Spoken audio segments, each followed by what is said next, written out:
ఇది క్యాంపెయిన్ అని ఎందుకంటున్నాము అంటే చంద్రబాబు గారు అధికారంలోకి వచ్చి 7 నెలలు అయిపోయినా కూడా ఇంతవరకు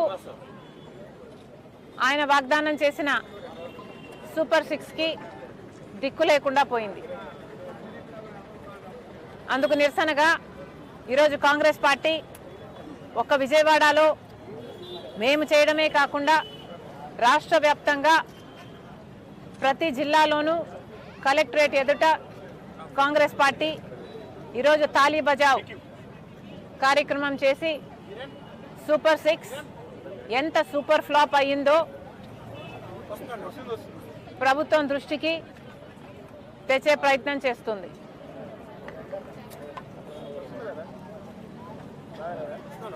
చంద్రబాబు గారు ఎన్నికలకు ముందు ఇచ్చిన హామీలే సూపర్ 6. ఒక రియల్ ఎస్టేట్ వెంచర్ ఎట్లా మొదలు పెడితే ఒక బ్రోషర్ తయారు చేసి ఆ బ్రోషర్ని సర్క్యులేట్ చేసి మార్కెటింగ్ చేసుకుంటారో అలా చంద్రబాబు గారు సూపర్ 6 కోసం ఒక బ్రోషర్ ఉందా? సూపర్ 6 కోసం ఒక బ్రోషర్ తయారు చేసి దాన్ని ప్రజలకు పంచిపెట్టారు. మరి ఎన్నికలు అయిపోయాయి, ప్రజలు నమ్మి ఓట్లేశారు, చంద్రబాబు గారు ముఖ్యమంత్రి కూడా అయ్యారు. కానీ ఏరు దాటేంత వరకే ఓడమల్లన్న, ఏరు దాటినాక బోడి మల్లన్న. అదే జరుగుతుంది ఇక్కడ మన రాష్ట్రంలో కూడా. చంద్రబాబు గారు సూపర్ 6లో భాగంగా ఇచ్చిన వాగ్దానాలు ప్రతి రైతుకి సంవత్సరానికి 20,000 చొప్పున ఇస్తామని చెప్పారు. స్కూలుకు వెళ్తున్న బిడ్డలకు 15,000 సంవత్సరానికి ఇస్తామని చెప్పారు.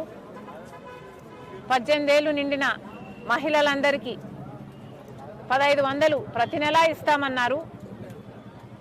20 లక్షల ఉద్యోగాలు ఇస్తామన్నారు. లేదా 3,000 రూపాయల నిరుద్యోగ భృతి ప్రతి నెలా ఇస్తామన్నారు. 3 సిలిండర్లు ఉచితమన్నారు సంవత్సరానికి. మహిళలకు ఉచితంగా బస్సు ప్రయాణం అని చెప్పారు. ఏమయ్యాయి చంద్రబాబు గారు అని అడుగుతున్నాం.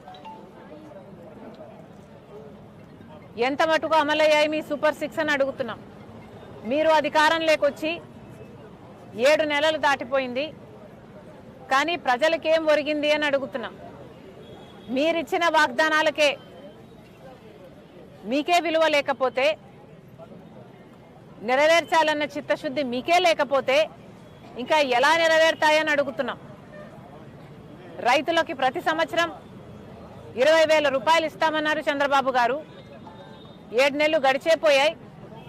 మొదట్లో 3 విడతలుగా 20,000 రూపాయలు ఇస్తామన్న వాళ్ళు, ఆ తర్వాత కేంద్రం 10,000 ఇస్తుంది, PM కిసాన్ యోజన కింద మేము 10,000 ఇస్తామన్నారు.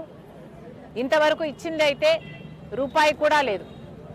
ఇదేనా హామీ నెరవేర్చుకోవడం అంటే? చంద్రబాబు గారు సమాధానం చెప్పాలి. అన్నదాత సుఖీభవ అని ఈ పథకానికి పేరు పెట్టారు. మరి అన్నదాత సుఖంగా ఉన్నాడో లేదో గమనిస్తున్నారా? అన్నదాతకు మీరు ఇచ్చిన వాగ్దానాలను నిలబెట్టుకుంటున్నారా? అన్నదాతకి ఇచ్చిన అన్నం పెట్టే అన్నదాతకే మీరు వాగ్దానాలు నిలబెట్టుకోకపోతే ఇక మీరు ఎవరికి నిలబెట్టుకుంటారు అనుకుంటారు జనాలు? ఒకసారి చంద్రబాబు గారు ఆలోచన చేయాలి. తల్లికి వందనమని ప్రతి తల్లికి ఎంతమంది బిడ్డలుంటే అంతమందికి గాను 15,000 చొప్పున ఇస్తామన్నారు. ఒకరుంటే 15,000, ఇద్దరుంటే 30,000, ముగ్గురుంటే 45,000, నలుగురుంటే ఇంటికి 60,000 వస్తుందన్నారు చంద్రబాబు గారు. ప్రతి మీటింగ్లో ఊదరగొట్టారు. ఏమైంది? ఒక్క బిడ్డకైనా ఇచ్చారా? సంవత్సరం జరిగిపోయింది, ఫీజులు కట్టేశారు, మళ్ళా సంవత్సరం కూడా వస్తుంది. ఇప్పటి వరకు విధి విధానాలు ఏమిటి, ఎంతమందికి ఇస్తారు అని ఇప్పటి వరకు ఒక్క మాట కూడా చెప్పలేదు.